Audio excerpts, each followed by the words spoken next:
In this video, we're going to talk about limits. What are limits? A limit tells us what value something gets closer to. Think of it like walking toward a door.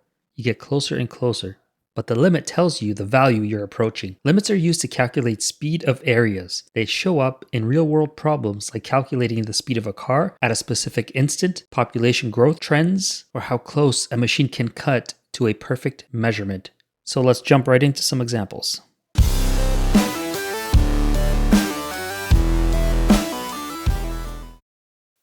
So in this first example, we're going to find the limit of x to the power of 2 minus 9 over x minus 3 as x approaches 3. Okay, so first we're going to try directly substituting 3 into x. Okay, let's do that. So 3 to the power of 2 minus 9 over 3 minus 3 equals 9 minus 9 over 0. Which equals 0, of course. So, what is this 0 over 0? This 0 over 0 is called an indeterminate form, which happens when a math expression gives an unclear result, something that doesn't tell us the final value right away, but dividing anything by 0 is undefined. That's why we call it indeterminate. It's not clear what the answer is without further work. So let's simplify this expression using the formula a squared minus b squared equals a minus b times a plus b. And let's plug in our values. A equals x and b equals 3. So x squared minus 9 equals x minus 3 times x plus 3.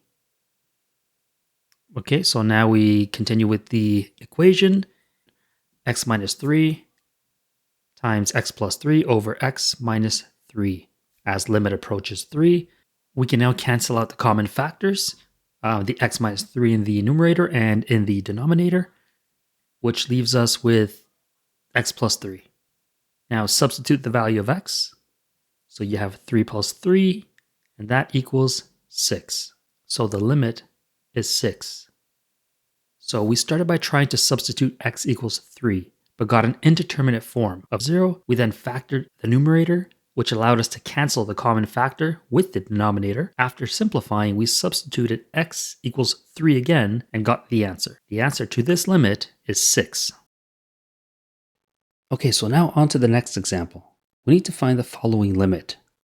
This one's actually quite simple. So to evaluate the limit, as usual, we can start by directly substituting the value of x into the expression. So we have 5 times the value of x, which is 0. So in this case, we don't need to do any special manipulation or simplification because the expression is straightforward. The value of the limit depends directly on the value of x. When x approaches 0, the value of 5x also approaches 0. The answer to this limit is 0. So what you're seeing here is an example of a linear function where the coefficient, in this case 5, multiplies the value of x. As x gets closer to 0, the product of 5 times x also gets closer to 0. Since there are no other variables or complicated expressions involved, the answer is simply 0. This is not an indeterminate form because remember, what makes an indeterminate form is uncertainty about what the expression should evaluate to, even after direct substitution. In our case, it's just simple multiplication. There's no ambiguity or conflict.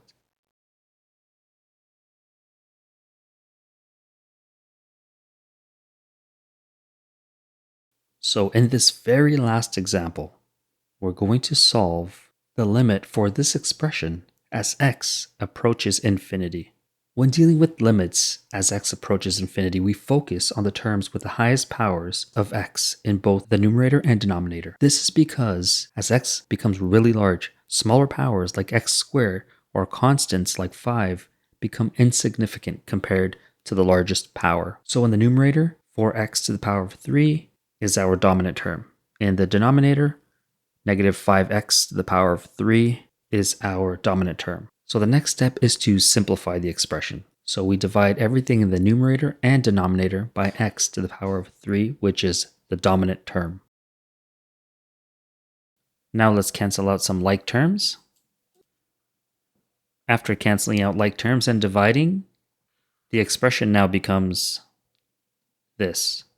As x becomes very large, any term with 1 over x, or 3 over x, or 1 over x squared, or 5 over x to the power of 3 will shrink to 0. This is because dividing by a huge number makes the result close to 0. So now the expression becomes 4 minus 0 plus 0 over 0 minus 0 minus 5, which gives us 4 over negative 5. The simplified expression is negative 4 over 5. Why this works? As x becomes very large, smaller terms like x squared and constants become insignificant compared to the largest power. By dividing all terms by x to the power of 3, we reduce the expression to something that is easy to evaluate. After simplification, the limit simply becomes negative 4 over 5. Thank you for watching this video, and if this helped in any way, please hit that like button, and if you can, hit that subscribe, and also if you need any more math videos or any more math tutorials, please let me know in the comments, and I will definitely get to it.